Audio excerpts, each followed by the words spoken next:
Hello and hello and hello and hello. Well,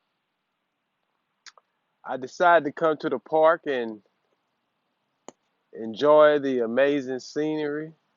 Uh, there's lots of palm trees out here and a lot of river water,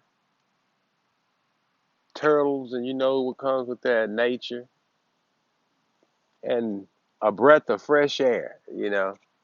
After sitting in the house all day and not doing much, decided to come to the park and I've talked to some people across the country, and they say that they don't even have the opportunity to go out and come to the park.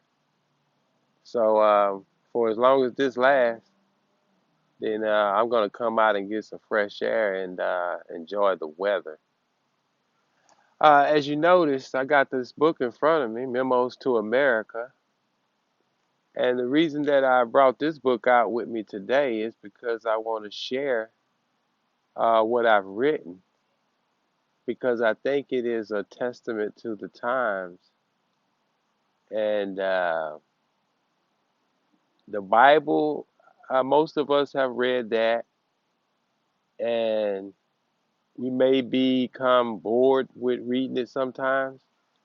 But this is kind of as close to that as you can get, um, in perspective of being able to read something and to uh, not be so Bible-ish, if you would. But yeah, I mean, Memos to America, it's a free read.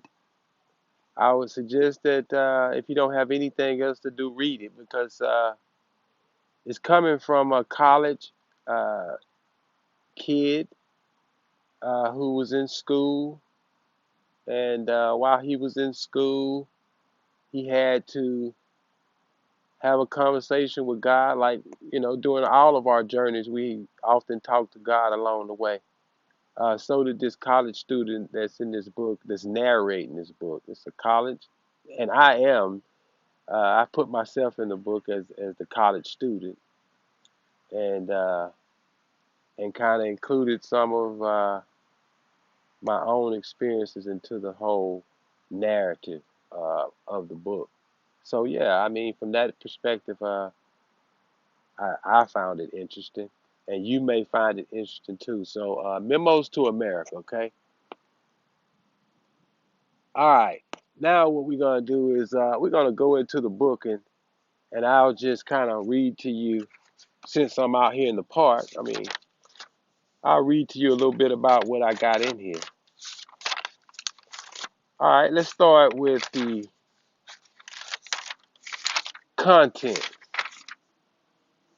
All right, in the introduction, you got the Invisible Man. Okay. Chapter 1, you got man's creation versus God's creation. Chapter 2, you got reparations owed for slavery. Chapter 3, you got the American movement to save America. Chapter 4, you got the defense of Israel and the Jewish people, witness to the legacy of Jesus Christ. Now, when I wrote chapter 4, this is real special to me, because I didn't realize at the time that I was a Hebrew Israelite when I wrote this book. But since realizing that I was a Hebrew Israelite after writing the book, huh, I'll never be anything else but a Hebrew Israelite. Because, like I say, it's just the things that the Hebrew Israelites talk about today that had already resonated with me before I heard it from any man. So, hey, you go figure. But I don't have to figure no more. Hebrew Israelite for life. Chapter 5, should illegal immigration be illegal? Chapter 6, to be saved, you must not have fear nor doubt. Chapter 7, importance of sports, war on the battlefield. Chapter 8, the psychology of manipulation.